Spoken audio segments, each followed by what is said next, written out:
আমন্ত্রণ দীপ্ত সন্ধ্যার সংবাদে আপনাদের সাথে আছি আমি ইয়াসমিন সুমনা। শুরুতেই সংবাদ শিরোনাম।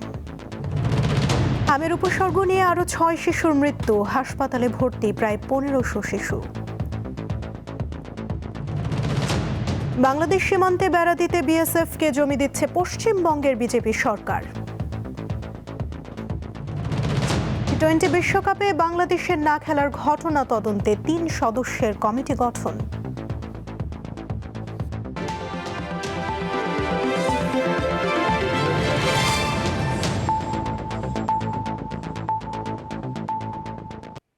এবারে বিস্তারিত। দেশে 24 ঘন্টায় হামের উপসর্গ নিয়ে 6 শিশুর মৃত্যু হয়েছে। এ নিয়ে হাম ও হামের উপসর্গে মোট মৃতের সংখ্যা বেড়ে হয়েছে 415 জনে। স্বাস্থ্য অধিদপ্তরের দেয়া এক বার্তায় এ তথ্য জানানো হয়েছে। হামের উপসর্গ নিয়ে ঢাকা বিভাগে 3 জন, চট্টগ্রামে 2 জন ও ময়মনসিংহে 1 জন মারা গেছে। গত 24 ঘন্টায় সারা দেশে হামে আক্রান্ত হয়েছে 118 জন।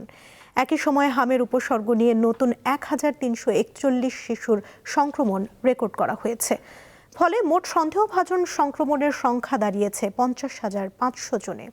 তেলের দাম লিটার প্রতি 15 টাকা বাড়িয়ে সারা দেশে শুরু হলো টিসিবির পণ্য বিক্রি কার্যক্রম। রাজধানীতে দুপুরে এর উদ্বোধন করেন বাণিজ্যমন্ত্রী। তিনি জানান, টিসিবির কার্যক্রমকে প্রযুক্তি নির্ভর করার উদ্যোগ নেওয়া হয়েছে, যেন ভবিষ্যতে বাজার ঘিরে কোনো কারসাজি করা না যায়। আসন্ন কোরবানির ঈদ উপলক্ষে ঢাকা সহ সারা দেশে ফের শুরু হলো ট্রেডিং কর্পোরেশন অব বাংলাদেশ টিসিবির কার্যক্রম। পণ্য তালিকায় রয়েছে ভোজ্য তেল, চিনি ও মসুর ডাল, তবে বেড়েছে ভোজ্য তেলের দাম। প্রতি লিটারে 15 টাকা বাড়িয়ে 130 টাকায় বিক্রির ঘোষণা দিয়েছে টিসিবি।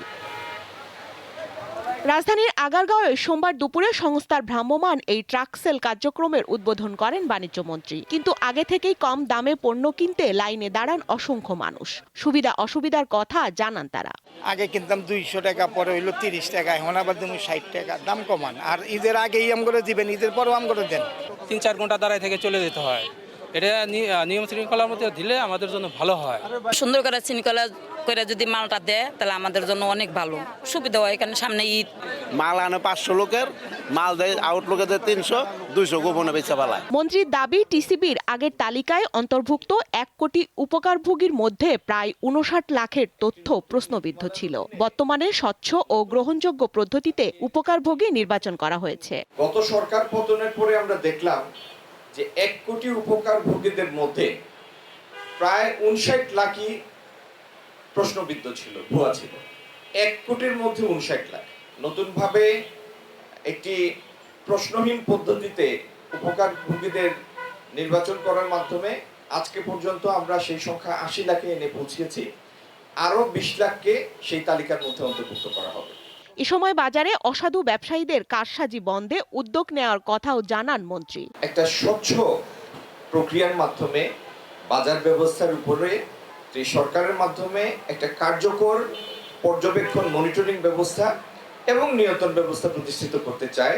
একেবারে আমদানি পর্যায় থেকে শুরু করে রিটেইল সেল পর্যন্ত এই পুরো সাপ্লাই চেইনটিকে আমরা একটা এআই মডেলের মধ্যে নিয়ে আসবো। টিসিবি জানায়, প্রতিদিন ঢাকা মহানগরে 50টি, চট্টগ্রাম মহানগরীতে 20টি, অন্য 6টি বিভাগীয় শহর এবং সংশ্লিষ্ট জেলায় প্রতিটিতে 15টি করে এবং অবশিষ্ট 56টি জেলায় 10টি করে মোট 720টি ভ্রাম্যমাণ ট্রাকের মাধ্যমে পণ্য বিক্রয় করা হবে, যা চলবে 21 মে পর্যন্ত। স্বস্তিকা সিংহ, দীপ্ত সংবাদ, ঢাকা। অপরাধীদের বিরুদ্ধে রাজনৈতিক পরিচয়ের ঊর্ধ্বে উঠে ব্যবস্থা নিতে পুলিশকে নির্দেশ দিয়েছেন প্রধানমন্ত্রী তারেক রহমান। আজ পুলিশ সপ্তাহ উপলক্ষে এক অনুষ্ঠানে তিনি বলেন, সরকার একটি জনবান্ধব পুলিশ বাহিনী গঠন করতে চায়। এটি মাথায় রেখে সবাইকে কাজ করতে হবে। পুলিশ সপ্তাহ উপলক্ষে সোমবার প্রধানমন্ত্রীর কার্যালয়ে আয়োজন করা হয় বিশেষ কল্যাণ সভা। এতে মূল বক্তব্য রাখেন প্রধানমন্ত্রী তারেক রহমান। এ সময় তিনি আইন শৃঙ্খলা রক্ষাকারী বাহিনীকে বেশ কিছু দিক নির্দেশনা দেন। এখানে যে বিষয়টি আলাপ হয়েছে, আবারও প্রধানমন্ত্রী বলেন, বর্তমান সরকার গণতান্ত্রিক অধিকার এবং সমৃদ্ধ, স্বনির্ভর ও মানবিক বাংলাদেশ গড়ার লক্ষ্যে কাজ করছে। এক্ষেত্রে আইন শৃঙ্খলা রক্ষাকারী বাহিনীকে ভূমিকা রাখতে হবে। আমাদের প্রতিজ্ঞা হোক, প্রতিশ্রুতি হোক, শপথ হোক যে আসুন আমরা যে যার অবস্থান থেকে, আপনি আপনার সরকারি অবস্থান, আপনি আপনার ব্যক্তিগত অবস্থান, উভয় জায়গা থেকে আসুন, আমরা এই কাজটি শুরু করি। আমরা কতটুকু দিতে পারি দেশকে, আমরা কতটুকু দিতে পারি রাষ্ট্রকে, আমরা কতটুকু করতে পারি জনগণের জন্য। পুলিশ সদস্যদের আবাসন সহ বিভিন্ন সমস্যা প্রসঙ্গে সরকার প্রধান বলেন, অতীতে বিভিন্ন উন্নয়ন প্রকল্পে অপ্রয়োজনীয় খরচ হয়েছে, এর চাপ পড়েছে বর্তমান সরকারের ওপর। এই যে 4 গুণ দামে রূপপুর আণবিক নিউক্লিয়ার পাওয়ার রিঅ্যাক্টর তৈরি করা হলো, এটির পয়সা যে ঋণ যে শোধ করতে হবে, এটি তো এখানে উপস্থিত প্রত্যেকটা মানুষের মাথার উপরে সেই ঋণ পড়েছে। যে যমুনা ব্রিজ পাশের দেশে, পার্শ্ববর্তী দেশে Bhupen Hazarika bridge, quite similar bridge, বরং একটু লম্বা বোধহয় ভূপেন হাজারিকা ব্রিজ, সেটিও 14 না 15,000 কোটি টাকার মধ্যে করা হয়েছে। বা পদ্মা ব্রিজের খরচ পড়েছে 54 না 56,000 কোটি টাকা। কিন্তু আলটিমেটলি তো এখানে উপস্থিত প্রত্যেকটা মানুষ সহ 20 কোটি মানুষের উপরে এই ঋণের বোঝা এসে পড়ছে। প্রধানমন্ত্রী আরও বলেন, সততা, মেধা ও দক্ষতাই হবে পুলিশের নিয়োগ, বদলি ও পদোন্নতির মূলনীতি। এই নীতি বাস্তবায়নে কর্মকর্তাদের আন্তরিক সহযোগিতা প্রয়োজন। গুরুত্ব সহকারে দয়া করে পালন করবেন। দিলশা দানি, দীপ্ত সংবাদ, ঢাকা।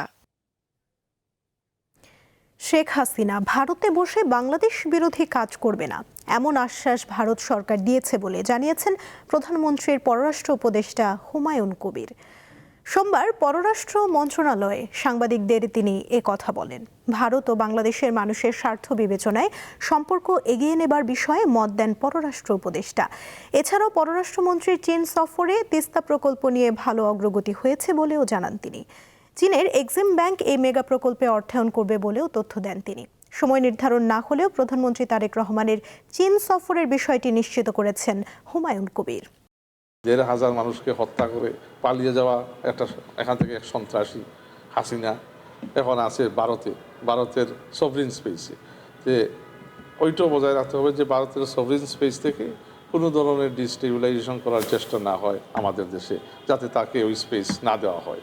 তো আমরা আশা করি এবং আশ্বস্ত আমরা হয়েছি ভারতের সরকার থেকে যে ওই স্পেসটা তারা দিবে না। আসন্ন ঈদুল আজহা উপলক্ষে সড়ক, সেতু, রেলপথ ও নৌপথে যাত্রীদের যাতায়াত নিরাপদ ও নির্বিঘ্ন করতে 3 ভাগে গার্মেন্টসে ছুটি দেয়া, বেসরকারি বাসের সংখ্যা বাড়ানো ও সড়কের শৃঙ্খলা বাড়ানোর মনোযোগ দিচ্ছে সরকার। সোমবার সচিবালয় বৈঠক শেষে সড়ক পরিবহন ও সেতুমন্ত্রী শেখ রবিউল আলম এসব কথা জানান। সড়ক পরিবহন মন্ত্রী বলেন, এবার ঈদ যাত্রায় গতবারের চেয়ে 1 কোটি যাত্রী বেশি হওয়ার সম্ভাবনা রয়েছে। তিনি জানান, সড়কে শৃঙ্খলা ফেরাতে এবার 69টি মোবাইল কোর্ট পরিচালনা করার পাশাপাশি হাইওয়ে পুলিশ ও বিআরটিএ টিম থাকবে। তিনি বলেন, বোট ও স্পিড বোট থেকে এবার আর সরাসরি লঞ্চে ওঠা যাবে না। এছাড়া হাইওয়ের পাশে বা উপরে কোনো গরুর হাটও বসানো যাবে না। এবার হচ্ছে 1 কোটি যাত্রী আরো বেশি, এবার আরো গরুর ডাক তো চলবেই, এটা পরিবহনে যুক্ত থাকছে। এই জন্য চ্যালেঞ্জটা আরো বেশি হবে। ওই 1 দিন 2 দিন এই উদ্বুদ্ধ পরিস্থিতি যাতে ফেস করা যায় তার জন্য বাসের সংখ্যা বাড়ানো, সড়কের শৃঙ্খলা, এবং 19 জন আছে আরো 50, মানে 69টি মোবাইল কোর্ট যাতে পরিচালনা করা যায়। ঢাকা বিশ্ববিদ্যালয়ের প্রক্টর অধ্যাপক সাইফুদ্দিন আহমেদের পদত্যাগের পর এবার নিজ দায়িত্ব থেকে সরে দাঁড়ালেন সহকারী প্রক্টর শেহরিন আমিন ভুইয়া মোনামি। সোমবার সামাজিক যোগাযোগ মাধ্যম ফেসবুকে দেয়া এক পোস্টে তিনি পদত্যাগের বিষয়টি নিশ্চিত করেন। শেহরিন আমিন জানান, শিক্ষকতা পেশার 7 বছরে প্রশাসনিক কোনো দায়িত্ব পালনের ইচ্ছা তার ছিল না। তবে 2024 সালের 28 আগস্ট তৎকালীন প্রক্টর অধ্যাপক সাইফুদ্দিন আহমেদের আহ্বানে সাড়া দিয়ে তিনি এই গুরুত্বপূর্ণ দায়িত্ব গ্রহণ করেছিলেন। নতুন বাংলাদেশ গড়ার স্বপ্ন এবং নিজের বিশ্ববিদ্যালয়ের জন্য ভালো কিছু করার তাড়না থেকেই তিনি এই দায়িত্ব নিয়েছিলেন বলেও পোস্টে উল্লেখ করেন। অনাগত শিশুর লিঙ্গ নির্ধারণ ও প্রকাশ নারীর প্রতি বৈষম্য এবং সাংবিধানিক অধিকারের পরিপন্থী, এমনটাই বলেছে হাইকোর্ট। গর্ভের সন্তান ছেলে না মেয়ে তা প্রকাশ করা যাবে না, এ সংক্রান্ত হাইকোর্টের রায়ে কথা বলেছে আদালত। আজ প্রকাশিত রায়ে হাইকোর্ট আরও বলেছে, এ ধরনের চর্চা নারীর মর্যাদা, সমতা ও অধিকার বিরোধী এবং সংবিধানের একাধিক অনুচ্ছেদের সঙ্গে সাংঘর্ষিক। বিচারপতি নাইমা হায়দার ও বিচারপতি কাজী জিনাত হকের বেঞ্চ স্বাস্থ্য অধিদপ্তরকে 6 মাসের মধ্যে অনাগত শিশুর ডায়াগনস্টিক তথ্য সংরক্ষণের জন্য কেন্দ্রীয় ডিজিটাল ডেটাবেস তৈরির নির্দেশ দিয়েছে। হাইকোর্টের রায়ের ফলে নীতিমালা হয়েছে এবং হাইকোর্ট রায়ে এটাকে কন্টিনিউয়াস ম্যান্ডামাস ঘোষণা করেছে, যার ফলে যে সমস্ত ডাক্তার, নার্স, ডায়াগনস্টিক সেন্টারের কর্মীরা এই ধরনের অনৈতিক কাজে জড়িত, অর্থাৎ একজন নারীর গর্ভের শিশুর লিঙ্গ পরিচয় ছেলে হবে না মেয়ে হবে আগে থেকে প্রকাশ করছেন, যার ফলে সেই শিশুটা ঝুঁকিতে পড়ছে, নারীটা ঝুঁকিতে পড়ছে। এই ধরনের অনৈতিক কাজে যারা জড়িত তাদের বিরুদ্ধে ব্যবস্থা গ্রহণের বিষয়ে স্বাস্থ্য মন্ত্রণালয় পদক্ষেপ দিবে।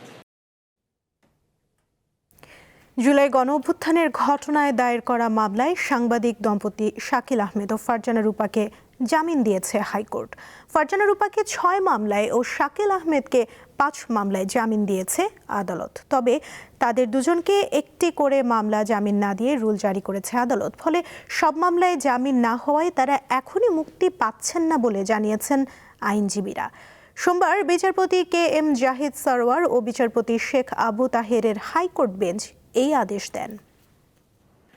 গুরুতর অসুস্থ নাট্যজন আতাউর রহমান। শারীরিক অবস্থার অবনতি হওয়ায় তাকে লাইফ সাপোর্টে রাখা হয়েছে। গত শুক্রবার বাসায় পড়ে গিয়ে তিনি গুরুতর অসুস্থ হন। পরে তাকে হাসপাতালে ভর্তি করা হয়। শারীরিক অবস্থার অবনতি হলে তাকে লাইফ সাপোর্ট দেয়া হয়। আতাউর রহমানের মেয়ে শর্মিষ্ঠা রহমান জানান, তার বাবার অবস্থা জটিল। শরীরে একাধিক অঙ্গ প্রত্যঙ্গ বিকল হয়ে পড়েছে। বাংলাদেশের সাংস্কৃতিক অঙ্গনে বহুমাত্রিক পরিচয়ের অধিকারী আতাউর রহমান। তিনি একাধারে নাট্যজন, অভিনেতা, মঞ্চ পরিদর্শক ও লেখক। নারায়ণগঞ্জের ফতুল্লার কুতুবপুর লাকিবাজার এলাকায় গ্যাসের লাইনের লিকেজ থেকে বিস্ফোরণে একই পরিবারের 4 জন দগ্ধ হয়েছেন। সকাল 6টার দিকে শওকত আলী গাজীর মালিকানাধীন ভাড়াটিয়া আব্দুল কাদিরের বাসায় এই দুর্ঘটনা ঘটে। দগ্ধরা হলেন আব্দুল কাদির, তার ছেলে মেহেদি, সাকিব ও রাকিব। তাদের জাতীয় বার্ন ও প্লাস্টিক সার্জারি ইনস্টিটিউটে ভর্তি করা হয়েছে। আব্দুল কাদির পেশায় হালিম বিক্রেতা। স্ত্রী ঘরের বাইরে থাকায় তিনি দুর্ঘটনা থেকে বেঁচে যান। প্রত্যক্ষদর্শীরা জানান, টিনশেড বাড়িতে হঠাৎ বিকট শব্দে বিস্ফোরণ হয়। এতে ঘরের দরজা জানালা ভেঙে যায়। স্থানীয়রা এসে তাদের গুরুতর অবস্থায় দেখতে পান। বাংলাদেশ লাগোয়া সীমান্তে বেড়া নির্মাণের জন্য ৪৫ দিনের মধ্যে ভারতের বর্ডার সিকিউরিটি ফোর্স BSF-কে জমি দেয়া হবে বলে জানিয়েছেন পশ্চিমবঙ্গের নবনির্বাচিত মুখ্যমন্ত্রী শুভেন্দু অধিকারী। সোমবার দুপুরে নতুন সরকারের প্রথম মন্ত্রিসভার বৈঠকে এই সিদ্ধান্ত নেওয়া হয়েছে বলে জানিয়েছে ভারতীয় গণমাধ্যম NDTV। মন্ত্রিসভার প্রথম বৈঠকেই সীমান্তে কাঁটাতারের জন্য ৪৫ দিনের মধ্যে ভারতীয় সীমান্তরক্ষী BSF-কে জমি হস্তান্তর করার সিদ্ধান্ত নেওয়া হয়।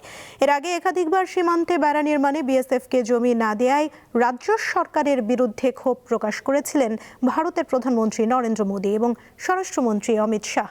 এবার পশ্চিমবঙ্গে ক্ষমতায় আসার পর মন্ত্রিসভার প্রথম বৈঠকেই এ বিষয়ে বড় সিদ্ধান্ত নিয়েছে বিজেপি। এদিকে পশ্চিমবঙ্গে সরকার বদল হলে মমতা বন্দ্যোপাধ্যায়ের জনপ্রিয় প্রকল্প লক্ষ্মীর ভাণ্ডার বন্ধ হচ্ছে না বলে জানিয়েছেন শুভেন্দু। লেবাননে ইসরায়েলের হামলায় ২৪ ঘন্টায় অন্তত ৫১ জন নিহত হয়েছে। তাদের মধ্যে 2 জন চিকিৎসাকর্মী রয়েছে। লেবাননের স্বাস্থ্য মন্ত্রণালয় বলেছে, আন্তর্জাতিক আইন ও মানবিক নীতিমালা লঙ্ঘন করে চিকিৎসা সেবার সঙ্গে যুক্ত ব্যক্তিদেরও হামলার লক্ষ্যবস্তু করা হচ্ছে। সরকারের এক বিবৃতিতে জানানো হয়েছে, ২রা মার্চ থেকে ইসরায়েল নতুন করে সামরিক অভিযান শুরুর পর এখন পর্যন্ত ২,৮৪৬ জন নিহত হয়েছেন। একই সময় অন্তত ১০৩ জন চিকিৎসাকর্মী নিহত এবং ২৩০ জন আহত হয়েছেন বলে জানিয়েছে জাতিসংঘ। যুক্তরাষ্ট্রের শান্তি প্রস্তাবের জবাবে ইরানের দেয়া শর্ত সরাসরি প্রত্যাখ্যান করেছেন প্রেসিডেন্ট ডোনাল্ড ট্রাম্প। এইসব শর্ত একেবারেই অগ্রহণযোগ্য বলে মন্তব্য করেন তিনি। যুক্তরাষ্ট্রের প্রেসিডেন্টের এই মন্তব্যের পর নতুন করে সংঘাত শুরুর আশঙ্কা দেখা দিয়েছে। ওয়াশিংটনের দেয়া সবশেষ শান্তি প্রস্তাবের প্রতিক্রিয়া জানিয়ে ইরান হুঁশিয়ারি দিয়ে বলেছে, নতুন করে কোনো হামলা হলে তারা পাল্টা জবাব দিতে দ্বিধা করবে না। একই সঙ্গে হরমুজ প্রণালীতে আর কোনো বিদেশি যুদ্ধজাহাজ প্রবেশ করতে দেয়া হবে না। শারীরিক অবস্থা ক্রমেই অবনতি হওয়ায় সাময়িক জামিন দিয়ে ইরানের কারাগার থেকে হাসপাতালে পাঠানো হয়েছে শান্তিতে নোবেলজয়ী মানবাধিকার কর্মী নার্গিস মোহাম্মদীকে। এক বিবৃতিতে নার্গিস মোহাম্মদী ফাউন্ডেশন জানিয়েছে, পরিবারের আবেদনের প্রেক্ষিতে রাজধানী তেহরানের পারস হাসপাতালে নার্গিসকে ভর্তি করা হয়েছে। গত সপ্তাহে নার্গিসের পরিবার জানিয়েছিল, চলতি বছরের শুরুতে কারাগারে 2বার হৃদরোগে আক্রান্ত হয়েছিলেন নার্গিস। পর্যাপ্ত চিকিৎসা না পেলে কারাগারেই নার্গিসের মৃত্যু হতে পারে বলে শঙ্কা জানিয়েছিল তারা। 53 বছর বয়সী নার্গিসকে সবশেষ দফায় গত 12ই ডিসেম্বর ইরানের পূর্বাঞ্চলের মাশহাদ শহরে একটি স্মরণ সভা থেকে গ্রেফতার করা হয়। খেলার খবর। ভারত ও শ্রীলঙ্কায় অনুষ্ঠিত টি-20 বিশ্বকাপে বাংলাদেশ ক্রিকেট দলের অংশ নিতে না পারার কারণ অনুসন্ধানে তদন্ত কমিটি গঠন করেছে সরকার।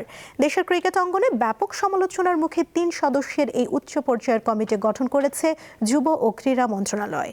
মন্ত্রণালয়ের অতিরিক্ত সচিব AKM অলিউল্লাহকে আহ্বায়ক করে গঠিত এই কমিটিতে সদস্য হিসেবে আছেন সাবেক অধিনায়ক হাবিবুল বাশার সুমন ও ব্যারিস্টার ফয়সাল দস্তগীর।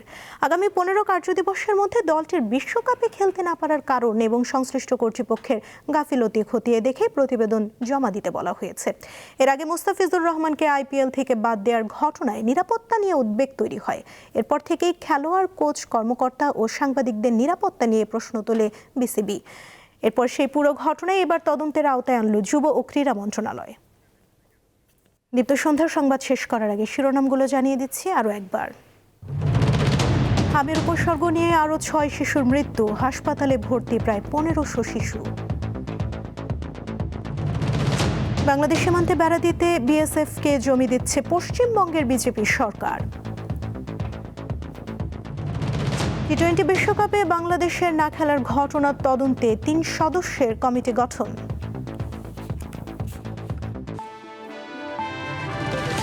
এই ছিল এখনকার মতো। এরপর রাতের সংবাদ দেখার আমন্ত্রণ জানিয়ে শেষ করছি। এতক্ষণ সঙ্গে থাকার জন্য ধন্যবাদ সবাইকে।